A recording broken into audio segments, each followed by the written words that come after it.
An old Irish joke about a city boy from Dublin who goes into the country for his cousin's wedding. He can't remember the way, so he asks a farmer for directions. The farmer thinks a minute, scratches his head, looks at him and says, "Oh, I know the way, but if I were you, I wouldn't start from here." You're listening to the Spiritual Shitshow podcast with Suzanne Soul, episode 42.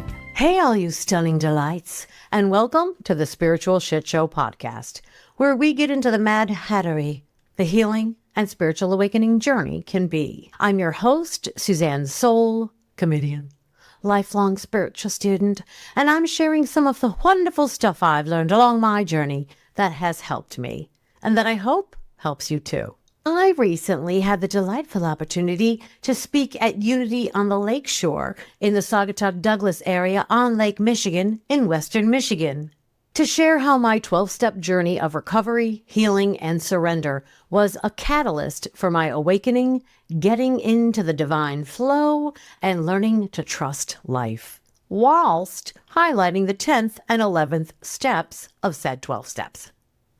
As you may or may not know, I have been on the spiritual path for over 25 years. I've been on my sobriety journey for almost 7 years at the time of this recording. And I have been immersing myself in spiritual teachings, classes, and workshops for over 1,000,000 years. Okay, maybe not 1,000,000, but a lot. And in addition to my not actually 1,000,000 years of spiritual teachings immersions, I do my best to dedicate myself to walking the spiritual walk and living life as a spiritual practice. Anywho, I hope you enjoy this heartfelt and hopefully transformative talk that I gave on Sunday morning at Unity on the Lakeshore after my Saturday evening performance of my show, the Spiritual Awakening Comedy Cabaret. In this Sunday morning talk, I talk about the idea of allowing life to guide and teach us, unclogging the pipeline between ourselves and the divine so we can hear the guidance we are receiving. And all kinds of good crap. All right, let's check it out. It is a pleasure to be here in Douglas. It is so beautiful here. I totally get it.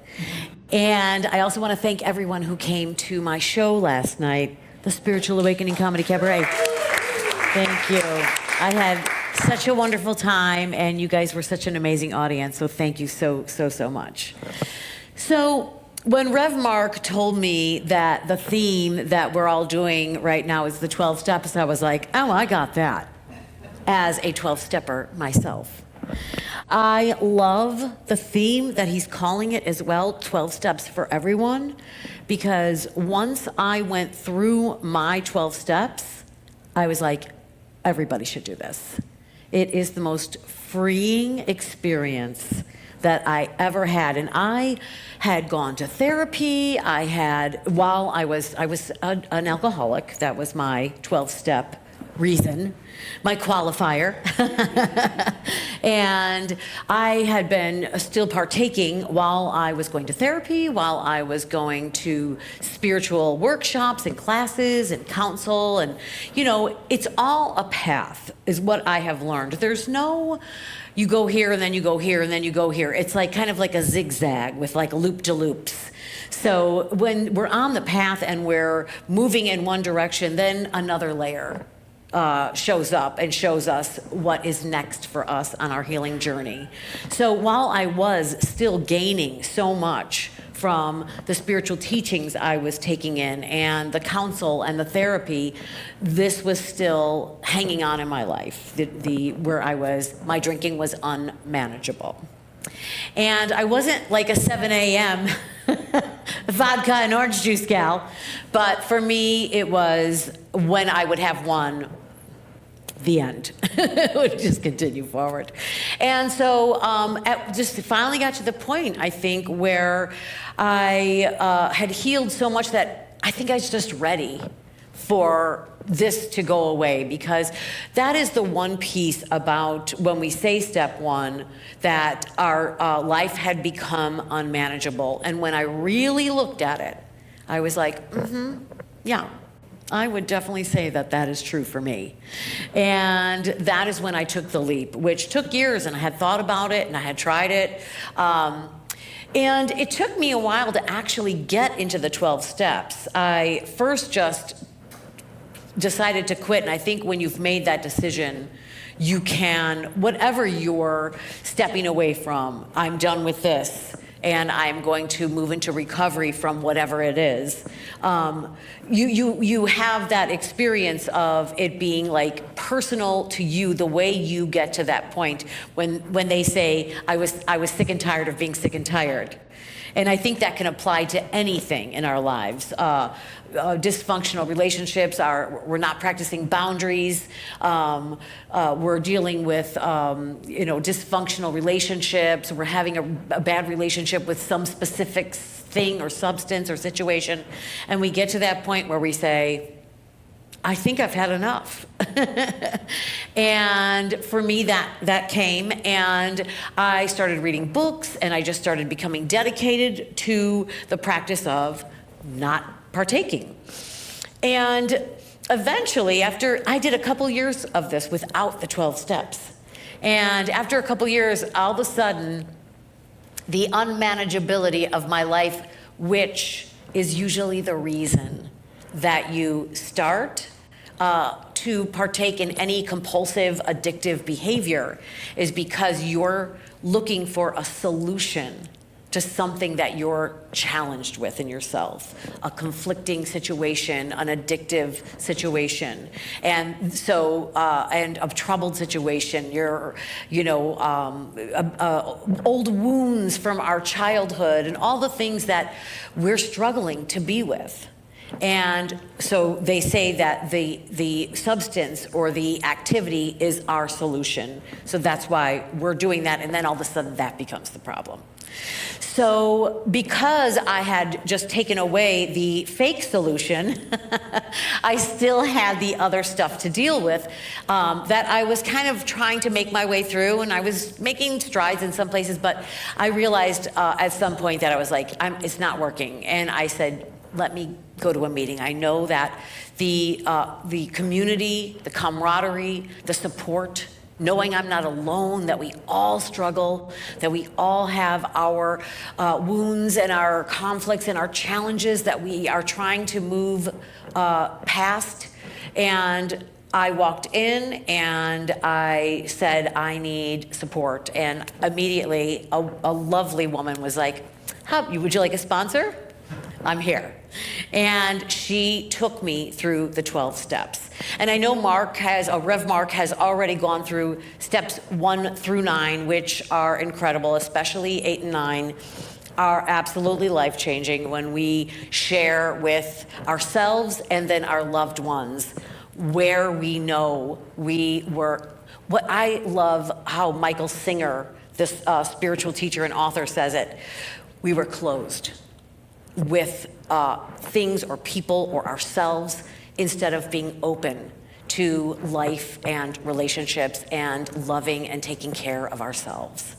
And so when we realize that in a state of being closed, we may not have been honest. We may have, harmed someone because we were caught up in our own emotions and we were hijacked, what they call, by whatever wounds or coping strategies that we've developed over our lives to try to cope with the wounds that we've been carrying with us.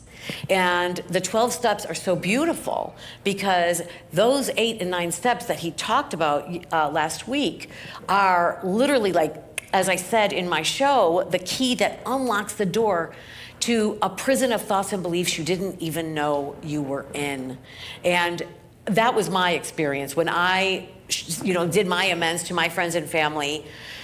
It was like a giant weight was lifted off of me. And it was literally, that's when I said, everyone should do the 12 steps. Oh my gosh, I feel so free.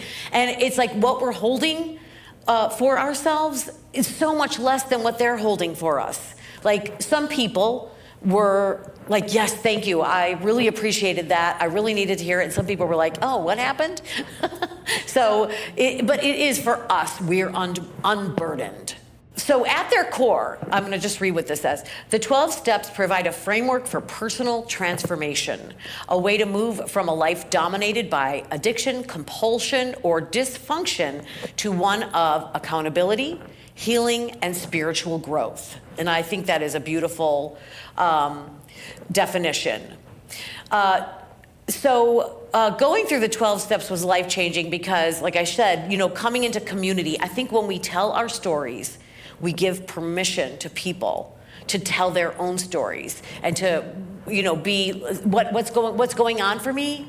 Was it really as awful? Like, I wasn't awful for having the experiences or the feelings or the thoughts or the troubles that I had as I thought.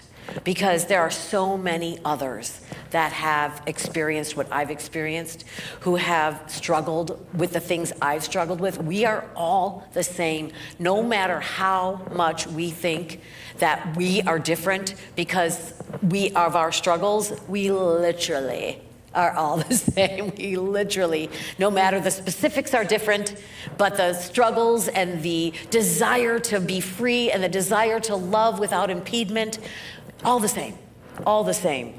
And so steps 10 and 11 are like the maintenance plan.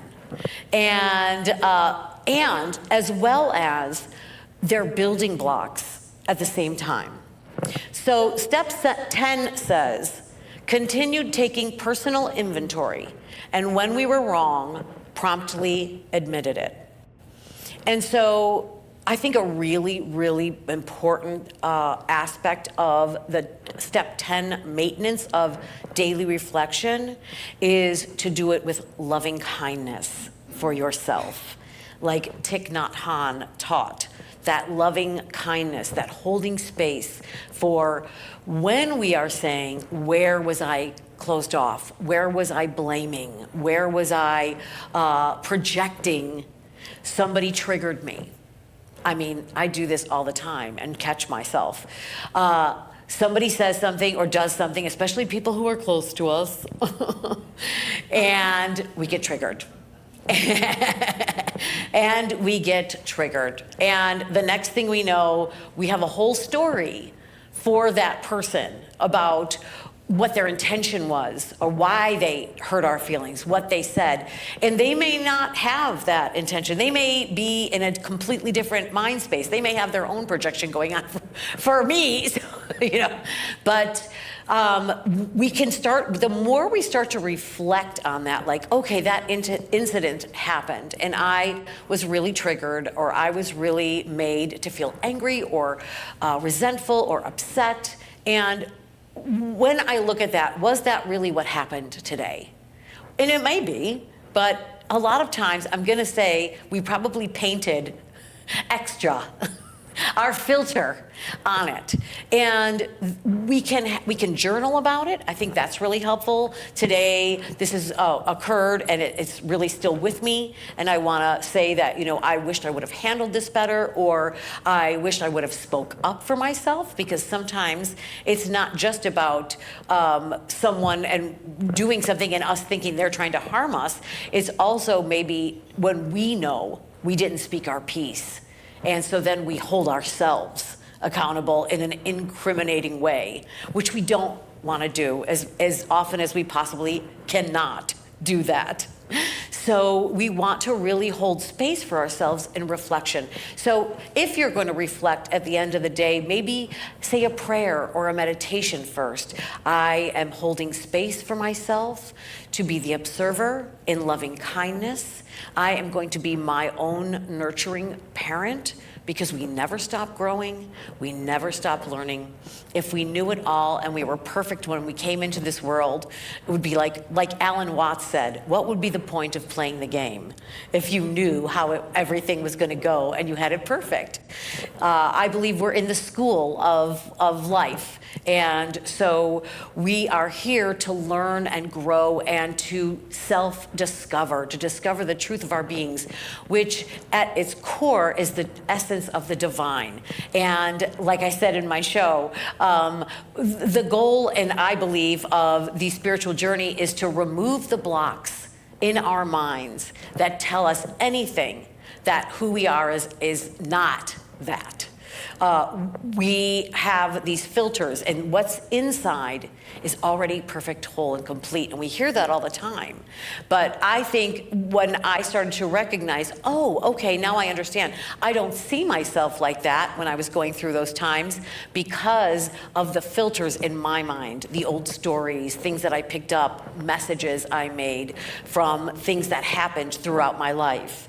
And those are the obstacles to uncorrode the pipeline between us and our spiritual essence, between us and the divine spirit and love and light of God. That is what we are. And so we can know that when those obstacles come up, when those thoughts of that we are not enough, that we are not this, that we are not that, that those are just corroding the pipe and that they're not reality. And it's okay that we have them because we all have them. But I think when we can look as the observer and not grab on, that helps us to not go there, to not believe it, and to not be hijacked. So when we're reflecting in step 10, we are doing it through loving kindness for ourselves and others. And I think that that is a really helpful way because I had a trouble with step 10. I was like, wait, I'm gonna like every night at the end of the day say what I do wrong. And again, it's about learning, it's about growing, and it's about loving ourselves through our humanity. Because perfection is not the end game. Progress is the end game, which of course is not really an end game because it just keeps going. And then as well, when we're reflecting in our step 10, we're calling out the times when we were great, when we had wins, when we did something loving and open and kind for ourselves and others. We are saying, today I made someone smile. Today, I helped someone that needed help. Today, I gave someone a hug, and I know she really needed it. Today, I showed up for myself, and I held a healthy boundary in a healthy, kind, and compassionate way. Today, I spoke up for myself in a loving, self-loving way. And so we're reflecting on the wins, and we're reflecting on the places for improvement. And again, all in a container of loving kindness, knowing that just we are not perfect. We just aren't, and we never will be as humans, but the perfection is the nature of our inward self. And the humanity is the bumbling hero that we all are. So the steps remind us to reflect and release ourselves and others from blame. Accountability and responsibility, I think, have been so intertwined with blame and shame. And it's time to reframe. Because taking accountability and responsibility can be a loving act. And we just have to kind of change the framing so that we can take accountability and take responsibility for ourselves with, again, loving kindness. Okay, so then we have step 10. Now we have step 11. And step 11 says, sought through prayer and meditation to improve our conscious contact with God as we understood God, praying only for the knowledge of God's will for us and the power to carry that out. So my sponsor had me read a passage from step 11 every day when we were on the phone, I was going through my 12 steps. And there are some parts of it that really stuck out for me, so I'm going to read a few of those for you. On awakening, let us think about the 24 hours ahead. We consider our plans for the day. Before we begin, we ask Spirit to direct our thinking, especially asking that our thinking be divorced from self-pity, dishonest, or self-seeking motives. And I just want to touch on that's, to me, when I hear self-seeking motives, that's when the ego is coming online and trying to defend and protect. Because we always want to be taking care of ourselves And again, through loving kindness. And when the ego is wanting to defend and project and fight, that's when the self-seeking motives come in. So I want to differentiate that we always want to be loving and taking care of ourselves. So under these conditions, we can employ our mental faculties with assurance. Our thought life will be placed on a much higher plane when our thinking is cleared. In thinking about our day, we may face indecision. We may not be able to determine which course to take. And this is when we ask God for inspiration, an intuitive thought or a decision. We relax and take it easy. We don't struggle. These are the moments where, rather than to grasp onto life, we can open and we can take a breath and hold space in meditation or prayer or writing in our journal and allow the divine intelligence and love to flow through us. We don't have to figure it out. We have to allow. And I want to share something that has become a spiritual practice for me in my life that has absolutely exponentially changed my life. I shared a story in my show about someone who broke my heart. Wah, wah. And for the first time ever, instead of trying to argue or try to get the person to see what they were doing, and why, are you leaving me, or why are you hurting me or going away, or whatever the case may be, I had made a pact with myself to not try to change or alter anyone's decisions, thinking, or behavior, even if I didn't like it. Now, that doesn't mean I'm going to stay in situations that are unhealthy or toxic or abusive or anything like that. But what it means is I let it happen. He went away and I let it happen. And what I did was I was present with myself.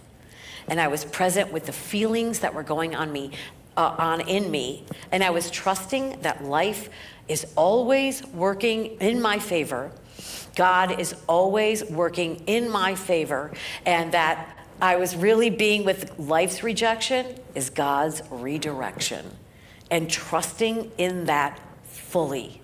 Now, having to be with the pain of the heartbreak and go through that experience, was that difficult? Oh yeah, it was really difficult.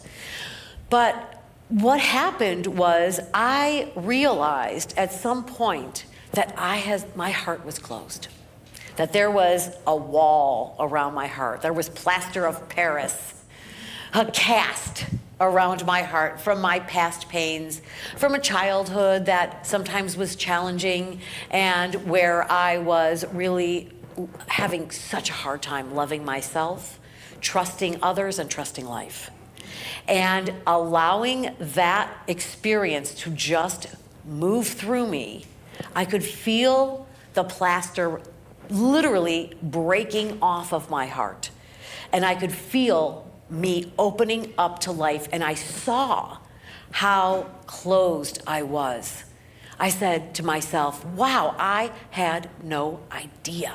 I didn't know that there was like literally a wall around my heart. And now it's gone. And once that wall fell from around my heart, why, then everything it was holding in started to come out. And it was like my, month of grieving. And it was a lot of taking walks and just, crying. But it kind of felt good at the same time, because it felt like I was releasing so much pain and fear that I had been holding without my knowledge for all my life, decades and decades. And so it's freed me, even though it was so painful. And when we go into this place and into this space that we can say, I believe God is always speaking to me through every situation that occurs, whether I, in the moment, like it or not. And again, I am never say, stay where you are being mistreated. No, do not do that. But you have to step away, and it might be someone you don't want to leave, and you have to. And then that's that process, which is also not fun because, sometimes you really want the best for the situation and it just isn't happening. And so when we get into that space where we say, I know that God, that life is always working in my favor, the growth I have experienced by allowing people to be who they are and life to be as it is, it's indescribable. Truly indescribable. I was always trying to manage, people please, fix, negotiate someone being in my life or being who I need them to be. And I just saw the contracts that I had with so many people of, I need you to be like this, I need you to be like this. And letting that go is painful, I'm not gonna lie. But it freed me so much, and I feel so much more able to move through life without as much suffering for myself. And I had to reframe my connection with others because I had built and strengthened my connection with spirit, with the life force inside of me, the divine love that is in myself and everyone in the world, and everyone in my life and every situation. And seeing it like that has literally changed my life. And so in the 11th step, we're always conscious that God is always making contact with us in every single way, shape, and form. And life is always happening.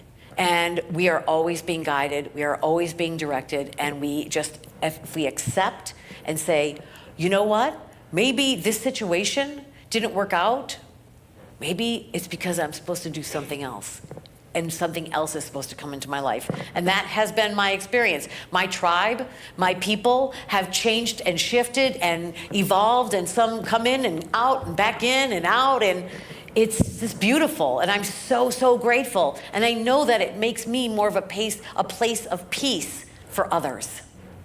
So I am just so grateful for that. So basically, step 10 is the uncorrosion of the pipe, and step 11 is the recognition that the pipe is always there. The pipeline is always there, and the more we uncorrode it, the more we can see through it. And the more that we can see that God is always operating. So those are beautifully working in tandem, releasing, letting go, removing obstacles, seeing and recognizing, and not just us opening, but allowing the spirit, allowing the divine, allowing love, allowing God to make contact with us because we are open. So I just absolutely love that. And I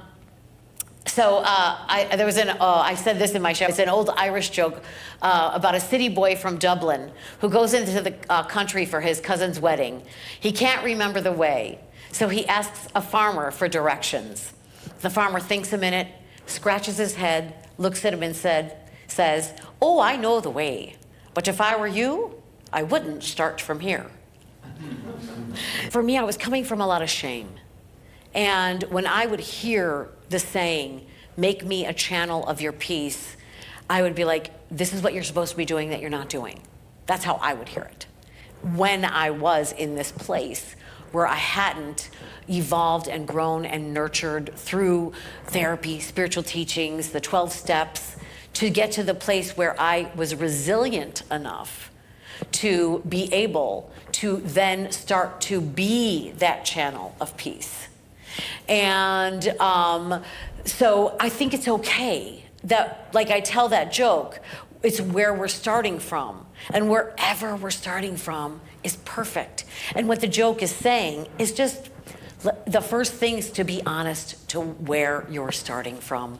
Maybe I need to build up a little more of self-understanding, compassion, and love before I can start to extend outward. And that's okay. And many of us come from that place where we need to build and grow and become more helpful and loving to ourselves. I think it's important. Some people, here's ground zero, here was me. I had to get to here. And then I could start to build. And some people are here, some people are here, some people are here. It doesn't matter. But what the truth is that wherever we are starting from is where we want to be honest about, because it's how we can be the most effective in our healing and spiritual journey. You know, I should go to therapy. I need to go to therapy.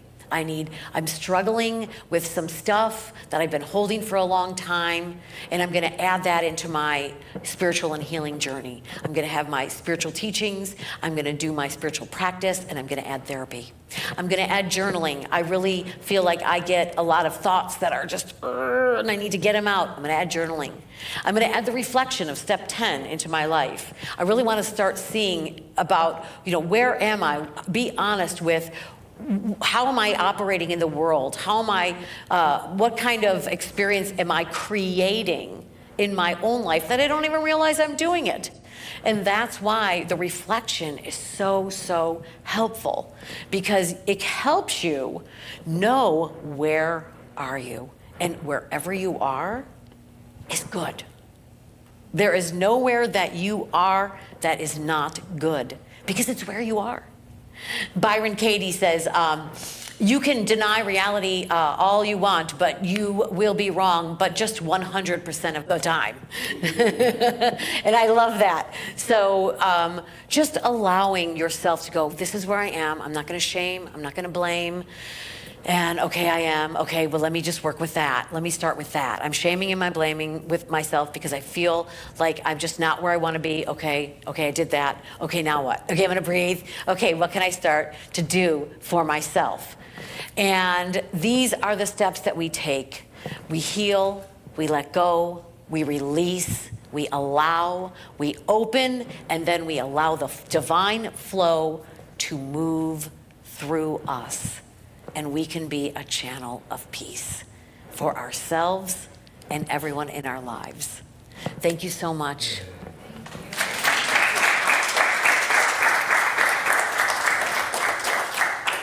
I hope you enjoyed the talk and it helped you in some way, or at least gave you something to listen to while you vacuumed.